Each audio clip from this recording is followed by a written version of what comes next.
கட்டுறது கைமண் அளவு, கல்லாதது உலகளவு. என் அப்பா ஃபோன் பண்ணியிருந்தாரு.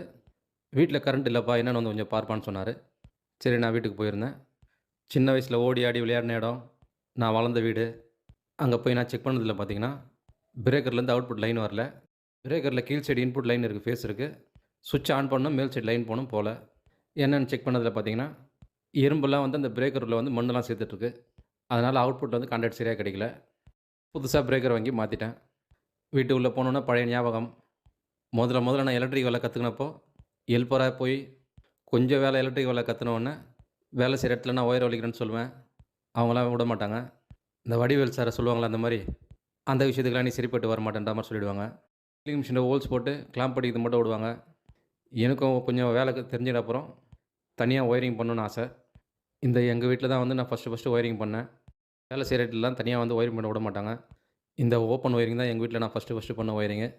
ஒரு 30 வருஷம் முன்னாடி பண்ண ஒயரிங் இதெல்லாம். இப்போவும் அந்த பிரேக்கர்லாம் நல்லா தான் இருக்கு. அது உள்ள மண்ணு போறனால ப்ராப்ளம் ஆயிடுச்சு. இந்த பிரேக்கர்லாம் மாட்டிட்டு திரும்பும்போது பார்த்தீங்கன்னா, 2 சிமிலி விளக்கு செவுத்துல மாட்டியிருந்தது. அத பார்த்தோனே எங்க அம்மா ஞாபகம் வந்தது. என்னன்னு கேட்குறீங்களா? ஸ்டார்ட்டிங்கில வீட்ல கரண்ட் எல்லாம் இல்ல. செவுத்துல மாட்டியிருக்க இந்த 2 விளக்கு தான் எங்க வீட்டுக்கே வெளிச்சம். எங்க அம்மா வந்து 5 மணி ஆச்சுன்னா, விபூதி டப்பா எடுத்து வச்சுன்னு உட்காந்துருவாங்க.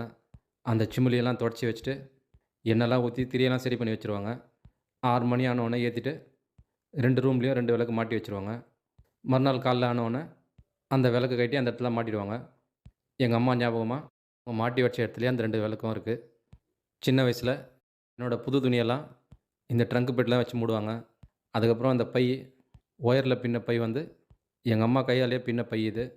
ஏதோ என்ன கடைக்கெல்லாம் அனுப்பும்போது, பொருள்லாம் வாங்கிட்டு அந்த பையில தான் போட்டு எடுத்துன்னு வர சொல்லுவாங்க. அந்த பைய பார்த்தோன்னே ஞாபகம் வந்துருச்சு. இன்னைக்கு நான் எலக்ட்ரீஷியனா இருந்தாலும், நான் எலக்ட்ரிக்கல் வேலை கத்துக்கின்னு ஃபர்ஸ்ட்டு செஞ்ச எங்க வீட்டோட ஒயரிங் இது. 30 வருஷம் ஆயும் இதுவரைக்கும் ஒரு சுவிட்ச மாத்தல. ஃபர்ஸ்ட் டைம் இப்ப தான் ஒரே ஒரு பிரேக்கர் ஃபால்ட் ஆயிருக்கு. ஒரு 3 வருஷம் முன்னாடி டிவிக்கு போட்ட ப்ளக் பாயிண்ட் வந்து அந்த மர பாக்ஸில மழை பெய்யும்போது தண்ணி பட்டு, அந்த பாக்ஸ் கொஞ்சம் டேமேஜ் ஆயிடுச்சு. அதனால அந்த பாக்ஸ் மட்டும் எடுத்துட்டு, அதுலேருந்து சுவிட்செல்லாம் கழட்டி கேன் பாக்ஸ் வச்சு மாட்டியிருந்தேன்.